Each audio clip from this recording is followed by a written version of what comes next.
നസ്കൽ CPIയിലെ പീഡനം സഹിക്കാനാവാതെ പാർട്ടി വിട്ട് കോൺഗ്രസ് പാർട്ടിയിൽ ചേർന്ന് CPIയുടെ കുത്തക സീറ്റായിരുന്ന ജില്ലാ പഞ്ചായത്ത് പിടിച്ചെടുത്ത് വിവാദം സൃഷ്ടിച്ച യുവതിയായ രാഷ്ട്രീയ നേതാവാണ് ശ്രീനാദേവി കുഞ്ഞമ്മ.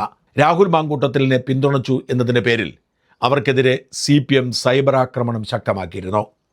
ഈ സൈബർ ആക്രമണത്തിന് നേതൃത്വം കൊടുക്കുകയും നിയമത്തിൻ്റെയും മര്യാദയുടെയും പരിധികൾ കടന്ന് അശ്ലീല വാക്കുകൾ ഉപയോഗിച്ച് അധിക്ഷേപിക്കുകയും ചെയ്ത യൂട്യൂബർമാരിൽ ഒരാളായിരുന്നു രാജൻ ജോസഫ്. രാജൻ ജോസഫ് ശ്രീനാദേവി കുഞ്ഞമ്മയ്ക്കെതിരെ മാത്രമല്ല, രാഹുൽ മാങ്കൂട്ടത്തിലിൻ്റെ അമ്മയ്ക്കെതിരെയും സഹോദരിക്കെതിരെയുമൊക്കെ അശ്ലീല വാക്കുകൾ ഉപയോഗിച്ചാണ് വിമർശനം നടത്തിയത്.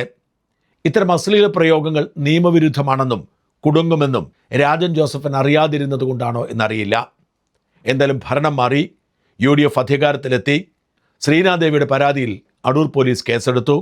അതിനു മുമ്പ് തന്നെ ആദർശ് മുക്കട എന്ന പേരിൽ ഒരു മാധ്യമപ്രവർത്തകനെ കൊല്ലാൻ ശ്രമിച്ചു എന്ന പേരിൽ ഒരു കേസുണ്ടായിരുന്നു. ഏതാണ്ട് 20 ദിവസത്തിലധികം ഒളിവിൽ പോയിട്ടാണ് ആ കേസിൽ രാജൻ ജോസഫ് ജാമ്യമെടുക്കുന്നത്. അതിനുശേഷം മടങ്ങിയെത്തിയ രാജൻ ജോസഫിനെ ശ്രീനാദേവിയുടെ പരാതിയിൽ പോലീസ് അറസ്റ്റ് ചെയ്ത് അടൂർ പോലീസ് സ്റ്റേഷനിലേക്ക് കൊണ്ടുപോവുകയായിരുന്നു. ഒരു രാവും പകലും പോലീസ് രാജൻ ജോസഫിനെ പോലീസ് സ്റ്റേഷനിൽ ഇരുത്തിയ ശേഷം നടപടിക്രമങ്ങൾ പൂർത്തിയാക്കി കോടതിയിൽ കൊണ്ടുപോയി. കോടതി ജാമ്യം കൊടുത്തതോടെ വീട്ടിൽ പോയി. രാജൻ ജോസഫിനെ അടൂർ പോലീസ് സ്റ്റേഷനിൽ എത്തിക്കുന്ന വഴി ഓടിച്ചിട്ട് രാഹുൽ മാങ്കൂട്ടത്തിന് നിർദ്ദേശപ്രകാരം യൂത്ത് കോൺഗ്രസ് പ്രവർത്തകർ മർദ്ദിച്ചു എന്ന ആരോപണം ചില സോഷ്യൽ മീഡിയ പേജുകളിൽ ഉയരുന്നുണ്ട്. എന്നാൽ അങ്ങനെ ഒരു ആരോപണം രാജൻ ജോസഫ് ഇതുവരെ ഉന്നയിച്ചിട്ടില്ലാത്തതിനാൽ അതിൻ്റെ മെറിറ്റിലേക്ക് കടക്കുന്നില്ല. തീർച്ചയായും നിയമം കയ്യിലെടുത്ത് ആരെങ്കിലും ഏതു വ്യക്തിയെ മർദ്ദിച്ചാലും അതൊരു കൊടും ക്രിമിനലാണെങ്കിലും അതിനോട് യോജിക്കാൻ പ്രയാസമുള്ളയാളാണ് ഞാൻ. ഇവിടെ രാജൻ ജോസഫ് അത് സ്ഥിരീകരിക്കാത്തിടത്തോളം കാലം മർദ്ദിച്ചു എന്ന് പറയുന്നത് അനുചിതമായതിനാൽ ഞാനത് വിട്ടുകളയുന്നു. രാജൻ ജോസഫിനെ ജയിലിൽ പോയി കണ്ട് സുഖവിവരം അന്വേഷിച്ച് ശ്രീനാദേവി കുഞ്ഞമ്മ സോഷ്യൽ മീഡിയയിൽ പോസ്റ്റിട്ട് പ്രതികാരം വിട്ടിരുന്നു. എന്നാൽ പിന്നീട് രാജൻ ജോസഫ് പറഞ്ഞത് താൻ അവർക്ക് തക്ക മറുപടി കൊടുത്തെന്നാണ്. പൂച്ചയെപ്പോലെ പമ്മിയിരുന്ന് കേട്ടതേ ഉള്ളൂ, ഒന്നും ചോദിച്ചില്ല എന്ന് ശ്രീനാദേവി പറയുന്നു. രാജനെ മർദ്ദിച്ചെങ്കിൽ കണക്കായിപ്പോയി എന്നാണ് ശ്രീനാദേവിയുടെ ഭാഷ്യം. സ്ത്രീ എന്ന നിലയിൽ വെർബൽ റേപ്പിന് ഇരയായ ശ്രീനാദേവി കുഞ്ഞമ്മയെ ഒരു പരിധിക്കപ്പുറത്തേക്ക് നമുക്ക് കുറ്റം പറയാൻ സാധ്യമല്ല. രാജൻ ജോസഫ് സത്യസന്ധനാണെങ്കിലും അഴിമതി ആരോപണങ്ങൾ അദ്ദേഹത്തിനെതിരെ ഇല്ലെങ്കിലും ആരുടെയോ താളത്തിനൊത്തു തുള്ളുകയും നിയമത്തിനപ്പുറത്തേക്ക് കടന്ന് കയറി സംസാരിക്കുകയും ചെയ്തത് വീഴ്ച തന്നെയാണ്. ഒരു സ്ത്രീയെ വേശ്യയെന്ന് വിളിക്കുന്നതോ ദുർനടപ്പുകാരി എന്ന് തോന്നിക്കുന്ന തരത്തിൽ അഭിപ്രായം പറയുന്നതോ ഒക്കെ നിയമവിരുദ്ധമായ പ്രക്രിയയാണ്. ഒരു സ്ത്രീയെ അയാളുടെ രാഷ്ട്രീയത്തിൻ്റെ പുറത്ത് നിശിതമായി വിമർശിക്കുന്നതും ലൈംഗികമായി അധിക്ഷേപിക്കുന്നതും രണ്ടാണ്. രണ്ടിനെയും ഒന്നാക്കി ചിത്രീകരിക്കാൻ ആര് ശ്രമിച്ചാലും അത് വിലപ്പോവില്ല. രാജൻ ജോസഫിനെ സംരക്ഷിക്കാൻ ഒടുവിൽ പോലീസ് സ്റ്റേഷനിൽ ഓടിയെത്തിയത് CPM നേതാക്കളായിരുന്നു. CPMൻ്റെ Pathanamthitta area secretary S. Manoj Rajan ജോസഫിന് വേണ്ടി ജാമ്യക്കാരെ അയച്ചു. രാജനെ ജാമ്യത്തിലിറക്കിയതും CPM നേതാക്കളായിരുന്നു. രാജനോട് മോശമായി പെരുമാറിയെന്നും മർദ്ദിച്ചെന്നുമൊക്കെ പറഞ്ഞുകൊണ്ട് മനോജ് രംഗത്ത് വന്നു. ഭീകരാക്രമണം നടക്കുന്ന ജമ്മു കാശ്മീർ പോലുള്ള സംസ്ഥാനത്ത് പോലും നടക്കാത്ത നിലയിലാണ് പോലീസ് സ്റ്റേഷനിൽ കയറി ചെന്ന് ആക്രമിക്കുക, പോലീസ് ജീപ്പ് തടഞ്ഞു നിർത്തി അതിലെത്തിക്കുന്ന ആളുകളെ പിടിച്ചിറക്കി ആക്രമിക്കുക. ഈ നിലയ്ക്കുള്ള പ്രതിഷേധങ്ങളൊക്കെ നമുക്ക് മനസ്സിലാവും.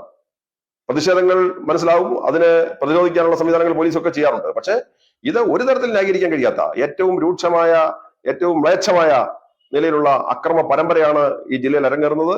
അത് പത്തനംതിട്ടയിൽ നടന്ന അരുൺ ശിവൻകുട്ടിക്കെതിരെ നടന്ന സംഭവങ്ങളായാലും അടൂരിൽ നടന്ന സംഭവങ്ങളുടെ പരമ്പരയാണെങ്കിലും ഈ നിലയ്ക്ക് നടന്ന സംഭവങ്ങളെ അതിഗൗരവമായി പ്രതിരോധിക്കുന്നതിന് ഇവിടുത്തെ നിയമ സംവിധാനങ്ങൾ തയ്യാറാവണം.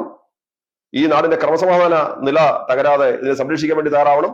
ഇതിനെതിരായി ശക്തമായ നടപടി സ്വീകരിക്കാൻ പോലീസ് അധികാരികൾ തയ്യാറാവണം എന്ന് ആവശ്യപ്പെടുകയാണ്. ശ്രീനാദേവി ചോദിക്കുന്നത്, അപ്പോൾ ഈ രാജൻ ജോസഫ് നിങ്ങളുടെ നേതാവായ PP ദിവ്യയെക്കുറിച്ചും എളമരം കരീമിനെക്കുറിച്ചും മുഹമ്മദ് റിയാസിനെ കുറിച്ചുമൊക്കെ പറഞ്ഞത് നിങ്ങൾ അംഗീകരിക്കുന്നുവെന്നാണ്. PP ദിവ്യയെ ലൈംഗികമായി അധിക്ഷേപിച്ചതിന് പേരിൽ ദിവ്യ പരാതി കൊടുക്കുകയും പോലീസ് കേസെടുക്കുകയും രാജൻ ജോസഫ് കോടതിയിൽ പോയി ജാമ്യം തേടുകയും ചെയ്തിരുന്നു. എളമരം കരീമും മുഹമ്മദ് റിയാസും സ്വവർഗ ലൈംഗിക പങ്കാളികളാണ് എന്നാണ് രാജൻ ജോസഫ് ആരോപിച്ചത്. കാരണഭൂതനെ സംബന്ധിച്ചിടത്തോളം കാരണഭൂതന് സ്ട്രോങ് ആയിട്ടുള്ള ഡിസിഷൻ എടുക്കാൻ പറ്റില്ല. കാരണഭൂതന്റെ മരുമകനെ കുറിച്ച് കൃത്യമായിട്ടുള്ള വിവരങ്ങൾ പുറത്തുള്ളതാണ്, പബ്ലിക് ഡൊമൈനിലുള്ളതാണ്. അവനും ഭാര്യയും തമ്മിൽ പിരിയാൻ കാരണം ഇവന്റെ ഈ മറ്റേ കള്ളമരവുമായിട്ടുള്ള കള്ളമരം കരീമുമായിട്ടുള്ള ചില പ്രകൃതി വിരുദ്ധ ബന്ധങ്ങളും കാര്യങ്ങളും. പ്രകൃതി വിരുദ്ധ ഒന്നും പറയുന്നില്ല, ബൈസെക്ഷൽ ആകുന്നതിന് കുഴപ്പമില്ല, പുരുഷനും തമ്മിലാവാം, സ്ത്രീയും തമ്മിലാവാം, ഒരേ സമയം അതാവാം. പക്ഷെ പറയണം, തുറന്നു പറയണം. ആ പോസ്റ്റ് ഷെയർ ചെയ്തുകൊണ്ട് ശ്രീനാദേവി കുഞ്ഞമ്മ ഇങ്ങനെ ചോദിച്ചു: മാലിന്യമായ യൂട്യൂബർ രാജനും തട്ടിപ്പുകാരൻ സിബിക്കും വേണ്ടി വാദോരാതെ വാദിക്കുന്ന CPM അണികളോടാണ് നിങ്ങൾ ന്യായീകരിച്ചുമെടുക്കുന്ന ഈ രാജനും സിബിയും കൂടിയാണ് സഖാവ് മുഹമ്മദ് റിയാസും സഖാവ് എളമരം കരീമും തമ്മിൽ പ്രകൃതി വിരുദ്ധ ബന്ധമുള്ളവരാണ് എന്ന് പറഞ്ഞത്. അപ്പോൾ രാജനും സിബിക്കും വേണ്ടി വാദിക്കുന്നവർ ഈ വാദവും അംഗീകരിക്കുന്നുണ്ടോ? സഖാവ് PP ദിവ്യയ്ക്ക് പരപുരുഷ ബന്ധമാണ് എന്ന് പറഞ്ഞ് ആക്ഷേപിക്കുന്നതിന് വേണ്ടി ഇന്നലെ കോടതിയിൽ ജാമ്യം നിന്നത് CPM അടൂരിലെ ലോക്കൽ സെക്രട്ടറി വേണുവും ലോക്കൽ കമ്മിറ്റി മെമ്പർ താജുദ്ദീനുമാണ് എന്ന് കുറഞ്ഞ പക്ഷം ശ്രീമതി ദിവ്യയെങ്കിലും അറിയണം. രാജൻ ജോസഫിനെയും രാജൻ ജോസഫിന് കൂട്ടാളി എന്ന് ശ്രീനെ ആരോപിക്കുന്ന സിബിയെയും വിടാതെ ആക്രമിക്കുകയാണ് ശ്രീനാദേവി. തട്ടിപ്പ് കേസിൽ ജയിൽവാസം അനുഭവിച്ച മിസ്റ്റർ സിബി, നിങ്ങൾ ജയിലിൽ കിടന്നിരുന്നോ എന്ന് ചോദിച്ചതിന് ജയിലിൽ കിടന്നു എന്ന് കുറച്ചധികം മെഴുകിയിട്ട് ആണെങ്കിലും അവസാനം നിങ്ങൾ സമ്മതിച്ചല്ലോ. നിങ്ങൾ പറഞ്ഞത് നിങ്ങൾ പെണ്ണ് പിടിച്ചതിനല്ല ജയിലിൽ കിടന്നത് എന്ന്. ശരി, അത് വലിയ കുറ്റമാണ്. അതുമാത്രമാണോ ക്രൈം? നിന്റെ അത്തരം ചരിത്രങ്ങളിൽ കൂടി ഇപ്പോൾ പോകുന്നില്ല, വഴിയേ പറയാം. പാവപ്പെട്ടവരുടെ പൈസ പറ്റിച്ച് ജയിലിൽ കിടന്ന നീ സ്വാതന്ത്ര്യ സമരത്തിൽ പങ്കെടുത്തതിന് അല്ല ജയിലിൽ കിടന്നത് എന്ന് ഓർമ്മിപ്പിക്കുന്നു. നിന്റെ കേസിൻ്റെ വിശദവിവരങ്ങൾ ഞാൻ തന്നെ പറയാം. നിങ്ങൾ 18 വയസ്സിൽ യൂത്ത് കോൺഗ്രസ് മണ്ഡലം പ്രസിഡന്റ് ആയിരുന്നു എന്ന് പറഞ്ഞല്ലോ. ഏത് വർഷമാണ് മണ്ഡലം പ്രസിഡന്റ് ആയത്? ഏത് മണ്ഡലത്തിന് പ്രസിഡന്റായിരുന്നു? ആരായിരുന്നു അന്ന് നിയോജക മണ്ഡലം പ്രസിഡന്റ്? കള്ളം പറയുവാനും അമേദ്യം കഴിക്കുവാനും മാത്രം വായ തുറക്കുന്ന നിങ്ങൾ ഇതിനുകൂടി മറുപടി പറയണം. പിന്നെ നിങ്ങൾ മണ്ഡലം പ്രസിഡന്റ് ആയിരുന്നു എന്ന് എനിക്കറിയാം. അത് നിന്നെ കൊണ്ട് തന്നെ പറയിക്കാനാണ്. നിന്നെ ഇങ്ങനെ ഓരോന്നായി തുറന്നു കാട്ടുക തന്നെ ചെയ്യും. ഞങ്ങളുടെ വിലപ്പെട്ട സമയം നിന്നെപ്പോലെ 4ാം നിലവാരത്തിൽ ഒരാൾക്ക് വേണ്ടി ചെലവഴിക്കേണ്ടി വരുന്നതിൽ അമർഷമുണ്ട്. പക്ഷെ അധികം അത് വൈകില്ല. ഇത്തരത്തിൽ സിബിക്കെതിരെയും രാജനെതിരെയും ശ്രീനാദേവി കുഞ്ഞമ്മ ആഞ്ഞടിച്ചുകൊണ്ടിരിക്കുന്നു.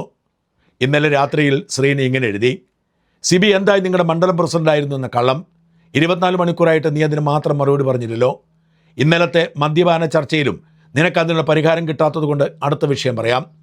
നീ ജയിലിൽ കിടന്ന 6 പരാതിക്കാരെ മാത്രമാണോ നീ സാമ്പത്തികമായി പറ്റിച്ചത്? വേറെ നീ ആരെയും പൈസ പറ്റിച്ചിട്ടില്ലേ? ഇന്നലെ സിബി തോമസ് താൻ ജയിലിൽ പോയതിനെക്കുറിച്ച് വിഷാദകാവ്യം പോലെ ഘട്ടം ഘട്ടമായി പ്രസംഗിക്കുമ്പോൾ പറഞ്ഞത് അത് തട്ടിപ്പില്ലെന്നും താനൊരു അബദ്ധത്തിൽ അകപ്പെട്ടതാണെന്നുമാണ്.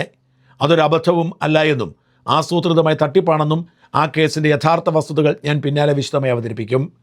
എന്നാൽ സിബി തോമസിൻ്റെ ചരിത്രം 460 2015 എന്ന ആ ഒറ്റ കേസിൽ അവസാനിക്കുന്നില്ല. നീ എന്ന് ജയിലിൽ കിടന്ന കേസിനെ പറ്റി പറഞ്ഞത് ഒരു CI നിന്നെ കുടുക്കിയതാണ് എന്നാണ്. ആ CIയുടെ കുടുംബം തന്നെ നിനക്ക് മറുപടിയായി വരുന്നുണ്ട്. നിരവധി ആളുകളെ സാമ്പത്തികമായി വഞ്ചിച്ച നീ അവരെ നിശബ്ദരാക്കാൻ വേണ്ടിയാണ് അപരാധം പറയാൻ വേണ്ടി യൂട്യൂബ് ചാനലുമായിട്ട് പുതിയ വേഷം കിട്ടുന്നത്. നീ പൈസ കൊടുക്കാനുള്ളവർ നിന്നെ പിന്തുടരുന്നുണ്ട്. ആളുകളെ പറ്റിച്ച് പിടിച്ചു നിൽക്കാൻ പറ്റാത്തപ്പോൾ ജനിച്ചു വളർന്ന അങ്കമാലി വിട്ട് കുടുംബസമേതം എറണാകുളത്തേക്ക് താമസം മാറ്റേണ്ടിയെന്ന വ്യക്തിയാണ് സിബി തോമസ് എന്നതും പരസ്യമായ കാര്യമാണ്. അതിനാൽ 2015 കേസ് മാത്രം പറഞ്ഞ് സ്വന്തം ഭൂതകാലം വെളുപ്പിക്കാൻ ശ്രമിക്കേണ്ട.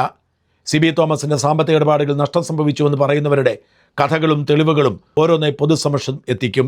സിബി തുടക്കം മാത്രമാണ്, ബാക്കി കൂടി വരുന്നുണ്ട്. നോക്കൂ, രാജൻ ജോസഫും കൂട്ടാളി സിബിയും ശ്രീനാദേവി കുഞ്ഞമ്മ എന്ന പെൺപുലിയെ പോയി ചൊറിഞ്ഞതാണ്. അവർ മാന്തിക്കീറാൻ ആരംഭിച്ചിട്ടുണ്ട്. തട്ടിപ്പും വെട്ടിപ്പുമൊക്കെ നടത്തിയാലും യൂട്യൂബറായി നാടുവാഴാം എന്ന് വിശ്വസിക്കുന്നവർക്ക് ചുറുചുറുക്കുള്ള പെണ്ണുങ്ങൾ മറുപടി കൊടുക്കും എന്നർത്ഥം. എന്തിനാണ് പാവം രാജൻ ജോസഫ് ഈ ഏടാകൂടത്തിൽ ചെന്ന് പെട്ടത് എന്ന് മാത്രമാണ് എനിക്കിപ്പോഴും പിടികിട്ടാത്തത്. രാജൻ ജോസഫ് ഒരു പാവത്താനാണ്. ആരെങ്കിലുമൊക്കെ തിരികേറ്റി വായിലേക്ക് എന്തെങ്കിലും ഇട്ടുകൊടുത്താൽ അത് വിളിച്ചു പറയുന്ന പാവത്താൻ. 1 രൂപയുടെ ലാഭം ഇതുവഴി ഉണ്ടാക്കിയിട്ടില്ല. ഈ നാട്ടുകാരുടെ തെരുവിളിയും പേരുദോഷവും മാത്രം വെച്ചം. ശ്രീനാദേവിയുടെ കൈകളിൽ നിന്നും രാജനെ ദൈവം രക്ഷിക്കട്ടെ എന്ന് മാത്രം പ്രാർത്ഥിക്കാം.